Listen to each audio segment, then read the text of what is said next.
I'm Sarah, 26 now, but I still have nightmares about that October afternoon when I was 14. My parents drove me to Millbrook Bus Terminal, 180 miles from home, and left me there with nothing but a backpack and $25. Time to prove you're as smart as you think you are, my father called out the window as they drove away, my mother laughing beside him. What they thought was a clever lesson in humility became the day I realized my family was fundamentally broken. That abandonment wasn't just cruel, it was the catalyst that would eventually cost them their precious reputation and their golden child's future. But before I tell you how their test backfired spectacularly, I want to know if any of you have experienced similar family betrayals. If you've ever been made to feel like you had to prove your worth to the people who should love you unconditionally, please hit that like button. Subscribe if you want more real stories about toxic family dynamics and the journey to healing. Now let me take you back to where it all began, before that life-changing day at the bus station when my so-called loving family revealed their true nature. From the outside, we were the perfect suburban family living in Westfield, Massachusetts. Our colonial house sat proudly on Elm Street with its perfectly manicured garden that my mother, Patricia, tended obsessively. My father, David, drove his BMW to the prestigious accounting firm where he worked as a senior partner, earning enough to afford our membership at the country club and annual ski trips to Vermont. My mother wasn't just a housewife. She had her own successful interior design business, decorating the homes of other wealthy families in our exclusive neighborhood. Her white Lexus with a vanity plate, Patricia 1, was as well known around town as her perfectly styled auburn hair and designer outfits that she coordinated with each season. Then there was my brother Marcus. At 18, he was everything my parents had dreamed of in a son. Star quarterback of the Westfield Warriors, with that effortless charm that made teachers overlook his mediocre grades and girls fight for his attention. His bedroom was a shrine to athletic achievement, trophies, team photos, and newspaper clippings covering every wall. The basement had been converted into a sports memorabilia museum, complete with professional display cases my father had custom-built to showcase every award Marcus had ever received, dating back to his first Little League trophy. And then there was me, Sarah, the second child, the inconvenience. While Marcus was scoring touchdowns and winning homecoming king, I was winning academic competitions and science fairs. I had skipped 6th grade due to my test scores and was already taking calculus as a freshman. Chemistry fascinated me more than any social media trend, and I had already decided I wanted to become a biomedical engineer, maybe even develop prosthetics that could help paralyzed patients walk again. None of that impressed my parents. Another A+? Well, that's expected, isn't it? My father would say, barely glancing at my report card before turning his attention back to ESPN. Book learning won't help you in the real world, Sarah. You need to develop some social skills instead of hiding behind textbooks all the time. Meanwhile, Marcus would come home with C-minuses and get treated to dinner at Romano's, the upscale Italian restaurant downtown. A C- in AP history? That's improvement, son. Athletes don't need to memorize dates anyway. This calls for a celebration. The double standard was so obvious it would have been laughable if it weren't so heartbreaking. I still remember the regional science Olympiad where my team won first place in 3 categories. I had spent weeks preparing, staying after school every day to perfect our experiments and presentations. The judges were so impressed with my biomedical engineering project that they recommended me for a summer internship at Boston Children's Hospital. I burst through the front door that evening, clutching my gold medals and certificate, heart racing with excitement. Mom, Dad. We won regionals, and they want me to apply for an internship at Boston Children's Hospital. My mother looked up from her interior design magazines. That's nice, honey. Did you see that Marcus made the local news? There's an article about his championship game.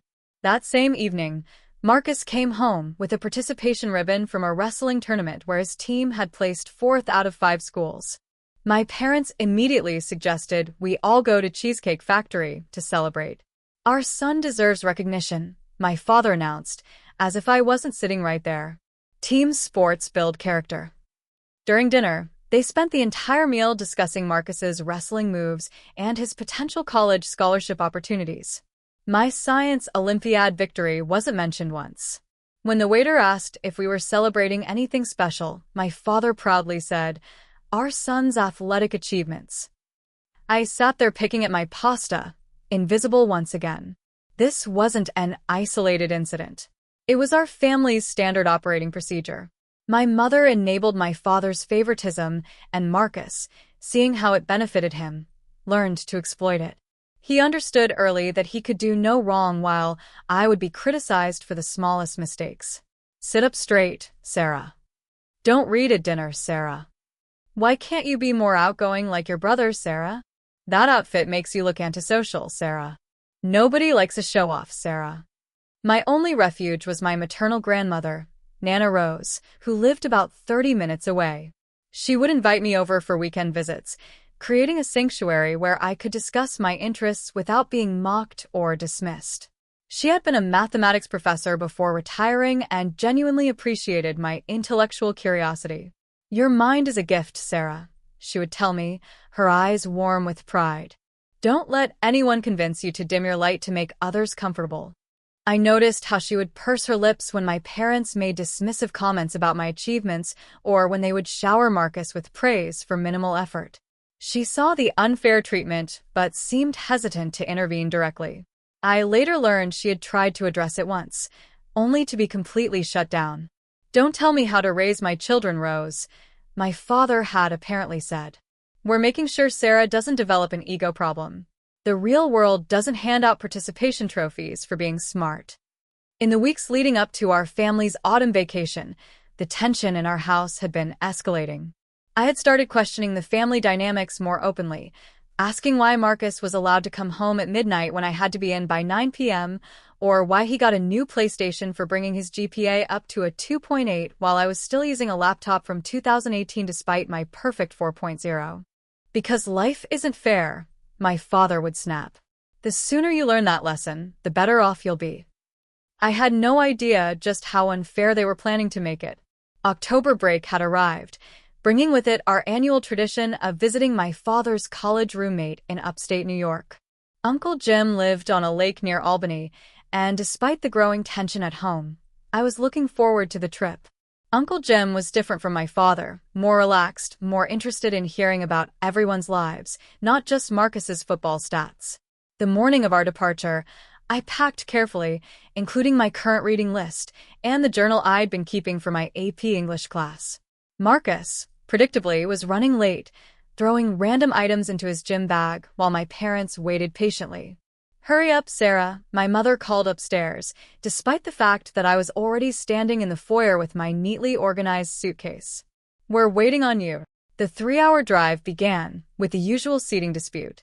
Despite being 4 years older and significantly taller, Marcus claimed the front passenger seat, complaining about needing legroom for his injured knee, an injury that mysteriously never seemed to bother him during football practice.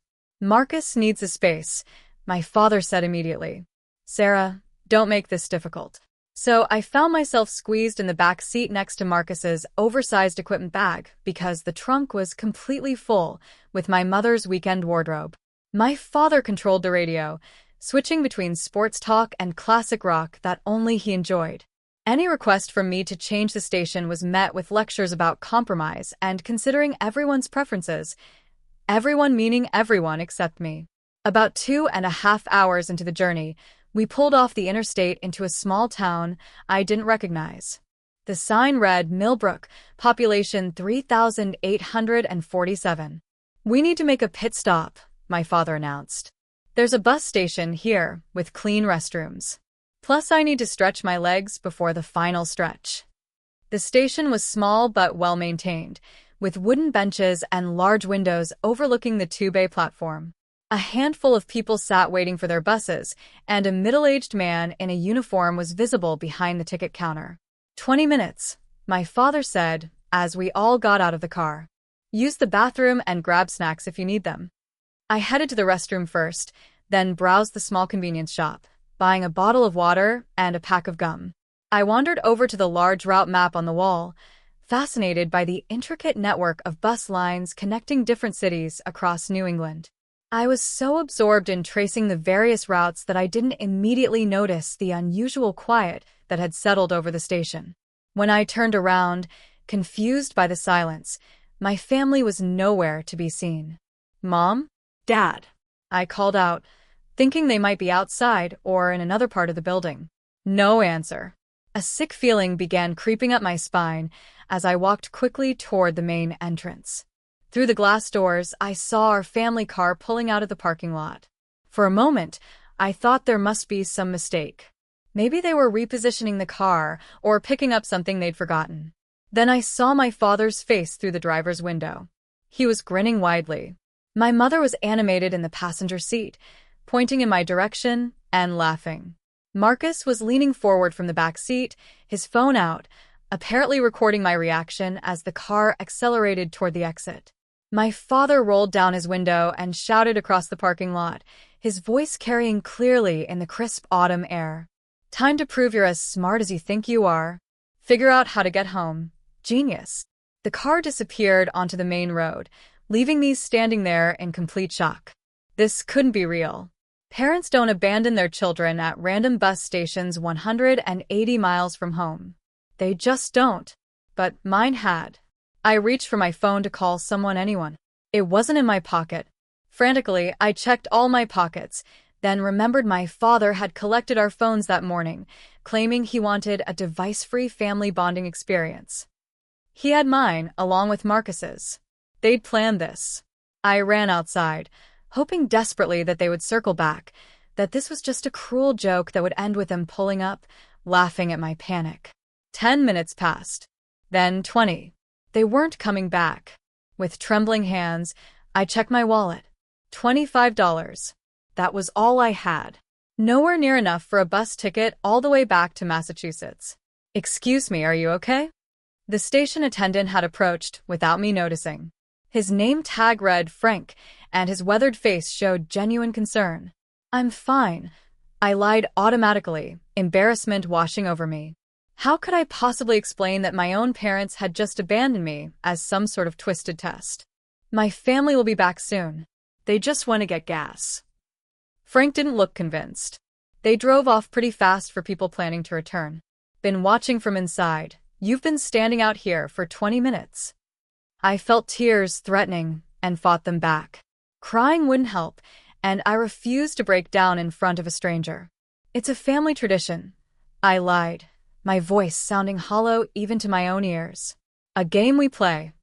"Well, if you need anything, I'll be at the counter," Frank said, his eyes still reflecting doubt. "Next bus to Boston doesn't leave for 2 hours, just so you know. And that's assuming you're heading that direction." As he walked away, the reality of my situation began to sink in. I was stranded in a town I'd never heard of, with minimal money, no phone, and no immediate way home. My parents had deliberately put me in danger to teach me some lesson about humility or self-reliance. I found a payphone near the restrooms and tried calling our home number collect, but no one answered. I tried Nana Rose's number, but couldn't remember it correctly without my phone contacts. After several failed attempts, I gave up. Opening my backpack to see what resources I had, I discovered they'd packed a few granola bars, a small water bottle, and a folded note in my mother's handwriting. "Use that big brain of yours. We'll see you when you figure it out. P.S. No calling home." That would be cheating. Zoxo, Mom and Dad. They'd removed my AP English books and journal, replacing them with these meager supplies. This confirmed what I already suspected. This wasn't impulsive. They had planned to abandon me all along. As the hours passed and no family car reappeared, Frank's professional demeanor gave way to genuine alarm. "Listen, honey," he said, approaching me again. "I don't want to pry, but are you sure everything's all right? It's been almost 3 hours now." The weight of the situation finally shattered my composure. Tears began streaming down my face as I told Frank the truth, that my parents had deliberately left me here as some sort of test, that they'd taken my phone, that I had no way to get home. "They said it was to prove I'm as smart as I think I am," I said, my voice breaking. "They called it a family tradition." Frank's face transformed from concern to outrage. "That's not a tradition, sweetheart. That's child abandonment. I should call the police right now." No. The thought of police involvement terrified me more than being stranded. "Please don't." They'll be so angry. They'll say I overreacted, that I should have handled it myself. Frank hesitated, clearly torn between respecting my wishes and doing what he felt was right. At the very least, let me help you figure out how to get home safely. Where exactly do you live? Westfield, Massachusetts, I replied, wiping my eyes. It's about 180 miles from here. Frank's frown deepened. 180 miles? Good grief, what were they thinking? For the first time that day, I felt like someone was actually on my side. Frank brought me behind the ticket counter, sat me down in his chair, and handed me a tissue box and a bottle of water from his personal mini fridge. First things first, he said, his voice gentle but firm. You need to understand something, Sarah. What your parents did isn't normal. It isn't okay. Parents don't abandon their children to test them. His words hit me harder than I expected. Despite everything, some part of me had still been making excuses for them, still believing that maybe this was just tough love, that perhaps I was being overly dramatic. My parents have always expected more from me than my brother, I found myself explaining. They say it's because I'm gifted, so I should be able to handle more challenges. That I need to be prepared for the real world. Frank's expression softened with sadness. The real world can be challenging, that's true. But family is supposed to be your safe place, not another test you have to pass. He pulled out a route map and began checking bus schedules on his computer terminal. A direct ticket to Massachusetts would cost about $90, which is way more than you have. But we can think strategically here. For the next hour, Frank and I worked on a plan. The bus station had a lost and found box with an unclaimed phone charger that Frank let me use with his office phone to try calling Nana Rose again. I still couldn't remember her number correctly. I have an idea, Frank said suddenly. My daughter Kelly is driving back to Boston tomorrow morning for her nursing program. That gets you most of the way home. If you can get to Boston, there are cheaper regional bus options from there. He made a quick call, and I could hear him explaining the situation in hushed, urgent tones. When he hung up, he was smiling slightly. Kelly will be here at 8 a.m. She's a good kid, studying to be a pediatric nurse. She can give you a ride to Boston. While we waited for the station to close for the night, Frank shared some of his dinner with me, a sandwich from the local deli and homemade cookies his wife had packed. He told me about his own difficult childhood with an alcoholic father who was unpredictable and often cruel. He used to test us kids too, Frank said quietly. Left my brother at a mall once when he was 12, said he needed to learn independence. It took me years to realize that his behavior wasn't about making us stronger, it was about his own problems. Frank arranged for me to spend the night in the station's small employee break room, which had a couch and a blanket. It wasn't comfortable, but it was safe and warm. Some parents, Sarah, he said as he locked up for the night, simply can't give their children what they need. That's not a reflection of your worth. It's a reflection of their limitations. When Kelly arrived the next morning, I was struck by how immediately outraged she became upon hearing the full story. That's seriously messed up, she said bluntly. I could never imagine doing something like that to a kid. Ever. Kelly was in her early 20s with kind eyes and a Boston University nursing program sweatshirt. She cleared textbooks and medical supplies from her passenger seat and helped me into her Honda Civic. Dad raised me after my mom died when I was 10, she explained as we drove.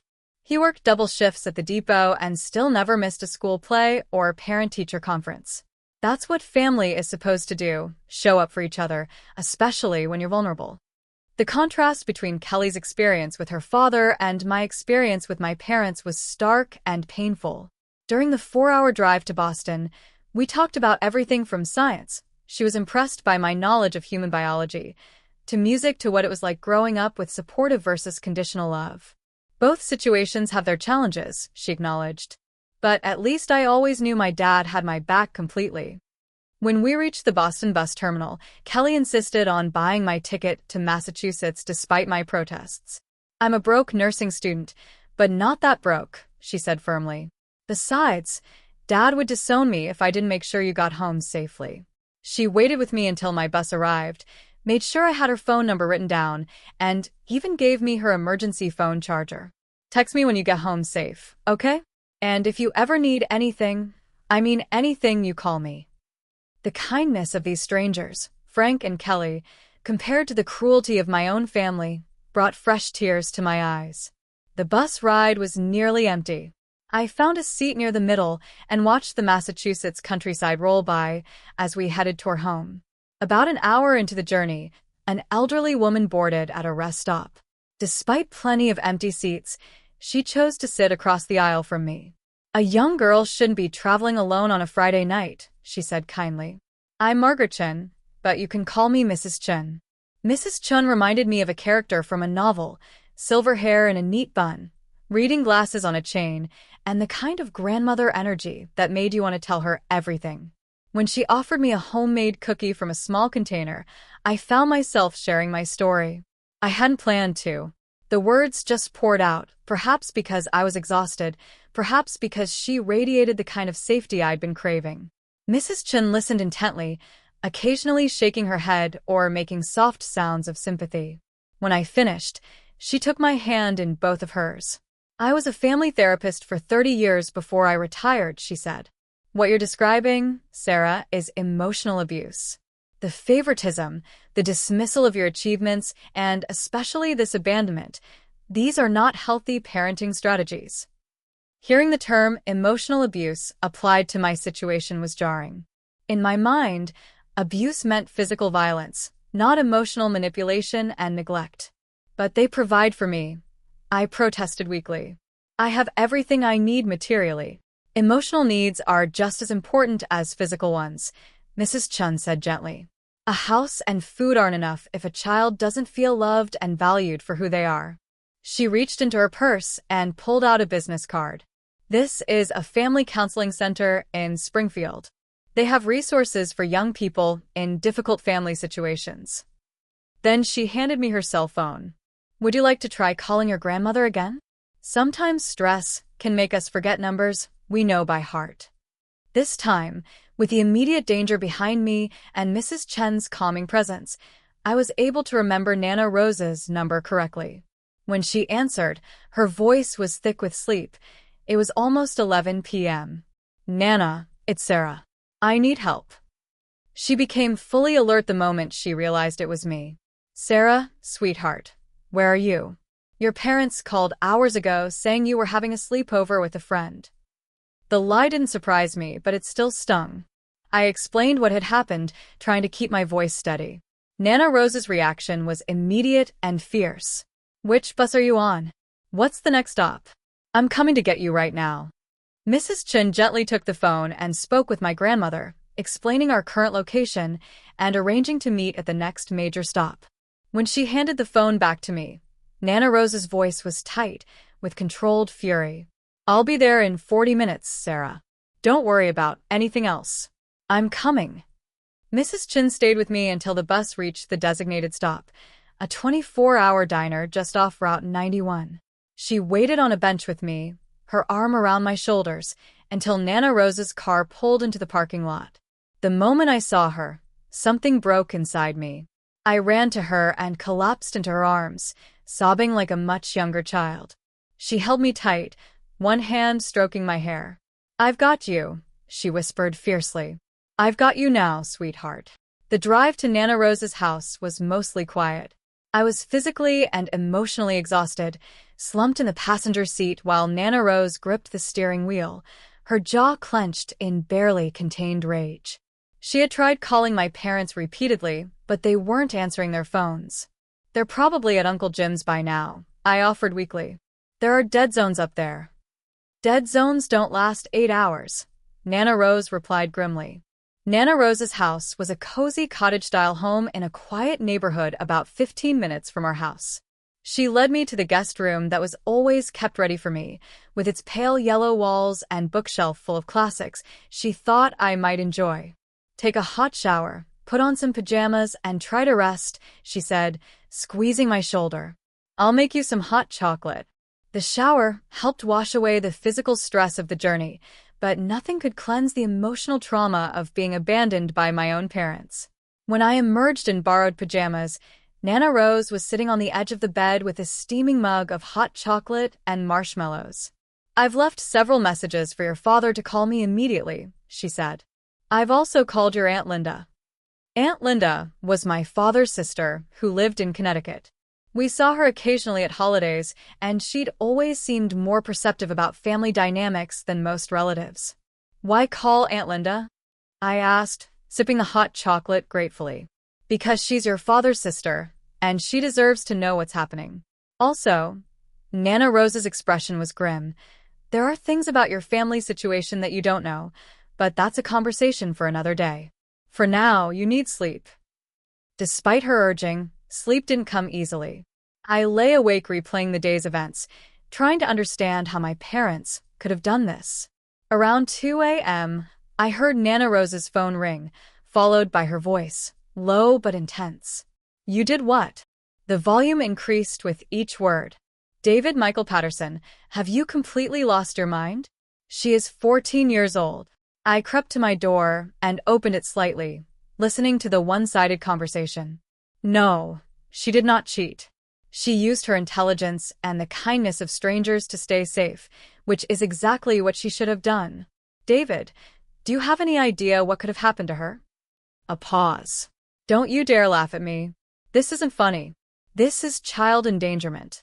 Another pause, longer this time. I don't care what your intentions were. You abandoned your daughter 180 miles from home without a phone or adequate money. What did you expect would happen? Her voice became even more controlled, which somehow made it more frightening. That's the most twisted logic I've ever heard. Building character? You put her in serious danger. Nana Rose's voice dropped to a deadly calm. You will return home tomorrow, not Sunday, tomorrow, and we will discuss this face to face. And David, if you ever do anything like this again, I will not hesitate to call Child Protective Services myself. I don't care if you're my son-in-law. Do I make myself absolutely clear? I quickly retreated to bed when I heard her hanging up. Minutes later, my door creaked open and Nana Rose peeked in. I know you're awake, she said softly. I'm sorry you had to hear that. What did they say? I asked, sitting up. Nana Rose sighed, coming to sit on the edge of the bed. They thought it was hilarious. They're shocked you made it home so quickly. Apparently, they expected it would take you several days to figure out how to get back. Your father said something about how you're book smart but not street smart, and this was supposed to teach you resourcefulness. She took my hand. They're driving back tomorrow. They're not happy that you're here with me. Your father said you cheated by getting help. What was I supposed to do? I asked, my voice cracking. Exactly what you did, Nana Rose said firmly. You kept yourself safe and found your way home. That's all that matters. The next afternoon, my parents' car pulled into Nana Rose's driveway. Marcus was with them, looking bored and annoyed at having their vacation cut short. Nana Rose instructed me to wait in the kitchen while she met them at the door. I could hear their voices in the foyer, my father's defensive, my mother's placating, Nana Rose's steel-edged, with controlled fury. It was a character-building exercise, my father was insisting. Kids today are too coddled. They need to learn independence. When you were a boy, Nana Rose cut in, you were never abandoned at a bus station. Don't you dare pretend this is normal parenting, David. Oh, come on, Rose, my father scoffed. She was perfectly safe. It was a public place in broad daylight. With strangers who could have been anyone, Nana Rose retorted. Predators look for vulnerable children, David. You made her a target. My mother's voice chimed in, dismissive as always. Sarah is overly sensitive. It was a learning experience. She's turning it into a federal case. Because it could have been one. Nana Rose's voice rose. What you did is legally considered child abandonment. At this point, Marcus spoke up, his tone mocking. She's fine, isn't she? God, such a drama queen. I couldn't take it anymore. I walked into the foyer, facing my family. My mother immediately moved forward as if to hug me, but I stepped back. How could you do that to me? I asked, my voice steadier than I expected. You left me alone with no phone, barely any money, 180 miles from home. What if something had happened to me? But nothing did happen, my father replied impatiently. You're fine, and you learned a valuable lesson about self-reliance. She learned nothing except that her parents can't be trusted, Nana Rose interjected sharply. My mother sighed dramatically. You're blowing this completely out of proportion, Sarah. It was a learning experience. Can't you see that we were trying to help you grow? Something snapped inside me. Help me grow? By abandoning me? By making me rely on strangers because my own parents put me in danger? Tell me exactly what lesson I was supposed to learn from that. My father's face darkened. That's enough, young lady.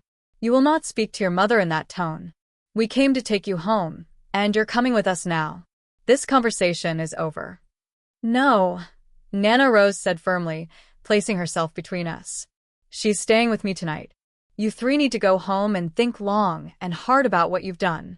And before Sarah comes home, I want genuine apologies from all of you. My father looked like he might argue, but something in Nana Rose's expression stopped him. Fine. One night. But Sarah, you're grounded for a month when you come home. No computer, no books except for homework. Grounded? Nana Rose echoed incredulously. For what? For being abandoned? For running to Grandma instead of figuring it out herself? Marcus smirked. That was definitely cheating. Out, Nana Rose ordered, pointing to the door. All of you, out of my house now. After they left, I broke down completely. Nana Rose held me while I cried, assuring me that I had done nothing wrong, that their behavior was unacceptable, that she would make sure this never happened again. The next day, my parents returned with stiff, clearly rehearsed apologies that Nana Rose deemed barely acceptable only because she could see I wanted the conflict to end. The car ride home was silent and tense. For the next week, our house felt like a war zone. My parents spoke to me only when necessary, and Marcus took every opportunity to mock me for tattling to Grandma. I discovered through overheard phone conversations that my parents had told neighbors and extended family that I had acted out during our vacation and needed to learn responsibility. The following Monday, I was called to see the school guidance counselor, Mr. Rodriguez. He was a gentle man with kind eyes who had always been supportive of my academic achievements. Sarah, I received a concerning call about you, he said as I sat down. A man named Frank from Millbrook bus station called our school. He was worried about you and wanted to make sure you'd gotten home safely. My chest tightened. I hadn't expected Frank to follow up. Part of me was touched by his concern, but another part was terrified about the consequences if my parents found out I'd been discussing the incident with school authorities. I'm fine, I said automatically. Mr. Rodriguez studied me carefully. Frank told me that your parents left you at the bus station as some kind of test. Is that accurate, Sarah? I stared at my hands, torn between the lifetime habit of protecting my family's reputation and the desperate need to have someone validate that what happened was wrong. Sarah, Mr. Rodriguez said softly, whatever you tell me stays confidential unless I believe you're in immediate physical danger. But I can't help if I don't know what's really happening. Looking into his compassionate eyes, I made a decision that would change everything. Yes, I whispered. It's true. And it's not the first time they've made me feel like I don't matter. If you've ever been in a situation where you had to choose between protecting toxic family dynamics or standing up for yourself, you know that sick feeling in your stomach when you're trying to decide whether to stay silent or speak your truth. I was at that crossroads, and what happened next would alter the course of my entire family. Before I continue, I want to know if any of you have faced similar moments of decision. Sometimes knowing we're not alone gives us the courage to take the next step. Drop a comment if this resonates with you. After my conversation with Mr. Rodriguez, I realized something fundamental had shifted inside me.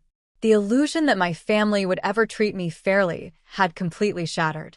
While Mr. Rodriguez couldn't take immediate action based on a single incident without physical harm, he gave me something perhaps more valuable. Validation that what my parents did was genuinely wrong, not a normal teaching moment as they claimed. What you're describing is a pattern of emotional neglect and favoritism, he explained. And the bus station incident crosses into potential endangerment. I want you to know that none of this is your fault, Sarah. On my way home that day, I stopped at CVS and bought a small composition notebook with my allowance money. If no one would believe me without evidence, then I would create that evidence. I would document everything. That night, I began my first entry. October 12th, 2015. Today I started this journal to record the truth. 5 days ago, my parents abandoned me at Millbrook bus station, 180 miles from home, as a test to teach me self-reliance. They took my phone, left me with $25, and drove away laughing. When Nana Rose intervened, they were angry at me for getting help instead of figuring it out alone. They've told everyone I acted out during vacation. This journal will be my evidence of what really happens in this house. I hid the journal inside a hollowed-out copy of War and Peace that I knew neither my parents nor Marcus would ever touch. Every few days, I would take it to Nana Rose's house during Chat Control's Sonnet 4.